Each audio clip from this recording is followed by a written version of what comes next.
Hey everybody, Fishman here. Welcome to another video.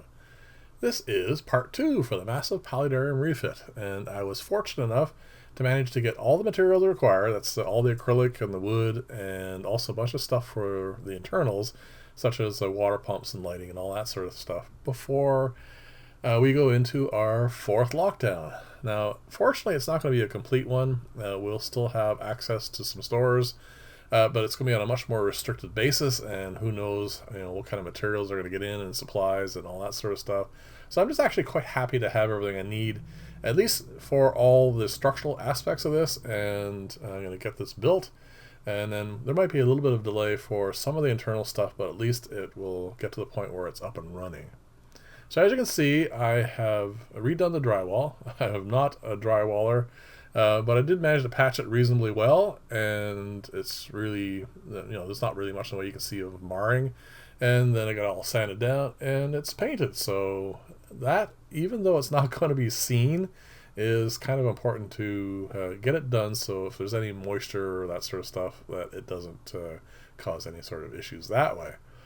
So I am framing up the structural for the stand initially, and it was important that this is completely flat and true all the way around the pillar, and that was a bit tricky because I had to adjust all the legs, which, as you can see, there's 4 going around the outside, and then there's also 4 going internally.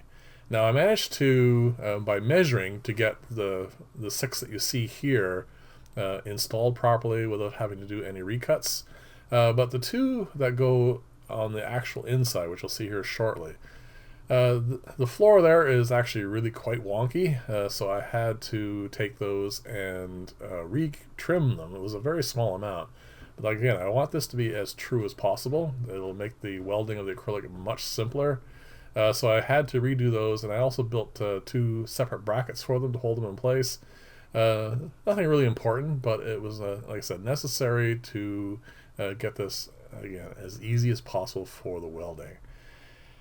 And that's where the tricky parts are, because, I hadn't done a whole lot of really long vertical welds with acrylic. I've done a bunch of small ones, so what I wanted to do here is build as many frames as I could, so I could weld up as much as possible in this horizontal position. And as you can see here, I have, these are right where that frame is where the pillar is going to be.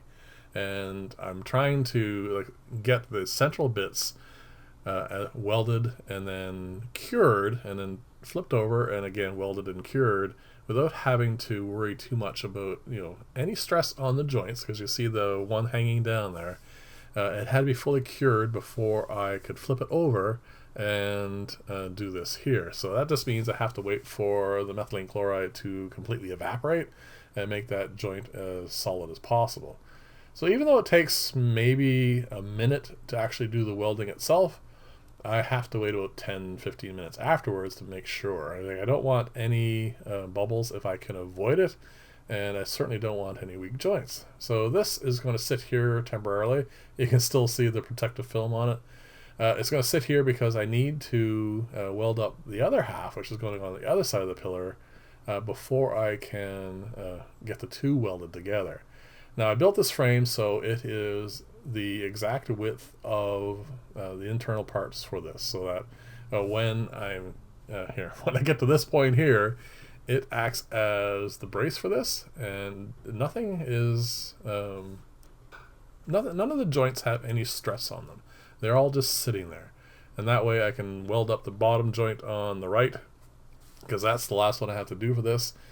And then in this particular case, I didn't wait 10 minutes or 15 or whatever. Once this was welded, I left it overnight. This one I let go for as long as possible, because once this is get to the point where I need to move it, there's going to be a fair amount of torque on all the joints, because it's very difficult to hold this in place. That's because 1/4-inch acrylic is quite flexible, and the combined weight of all these pieces would be enough to put a fair amount of torque on any of the joints, and I didn't want that, so I wanted to make sure it was fully set before I moved this at all. And then of course, even at that point, I had another person help me move it, and that way, like I said, keep down the amount of twist as much as possible. Once it's in place, like it is here, it is perfectly fine. And the other thing I should have mentioned while I was doing the welding initially, it was important that, as you can see here, that the bottom joints were all completely flush, because you can't have any gaps down there. So it went together really well. And the other nice thing that turned out is the stand was more than flat enough for me to be able to do all the welding right here. I was intending initially that I might have to move this out and then do the welding so I have access to the inside part where the pillar is. But as it turned out, that was not necessary, and it all went together really well. So this is, if you're wondering, the bracing. This is going to be the internal bracing that's going to go around the entire bottom. It is a piece of a stripping of 1/4 inch clear acrylic. I made a whole pile of these. They're about 1 foot long.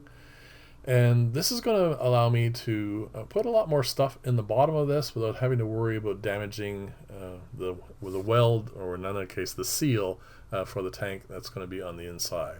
So this is just going to go all around the base, and you'll never see any of this. This is all going to be buried in well, whatever fixtures I'm going to put in this, and also gravel, sand, rocks, all that sort of stuff.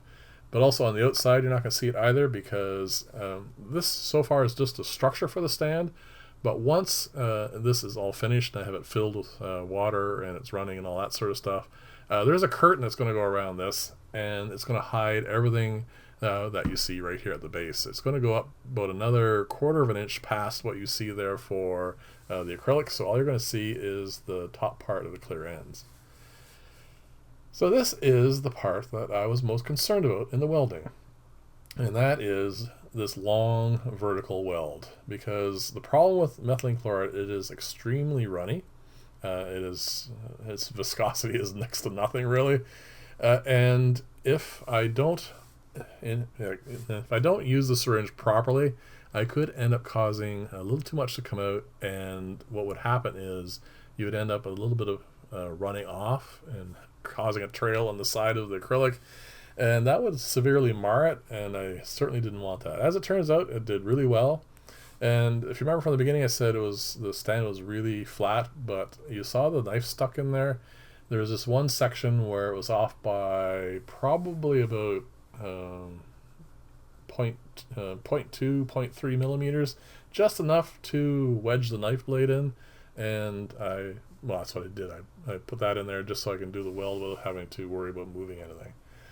So here you go. It is completely done. Well, actually not completely done. You see those 2 blue pieces that are there?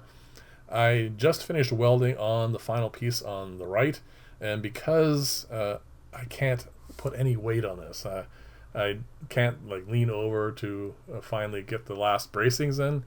It has to wait that like this and cure until, of course, that tall piece is completely set. That way I can lean over this and I don't have to worry about breaking anything, and then I can do the final bracing you see that's not done on the right, and that'll be it. It'll be all set for its initial water test, which is going to be next week. And hopefully by the time I give you another update on this, I'll have some stuff in here and you guys will get to see this at least partially up and running.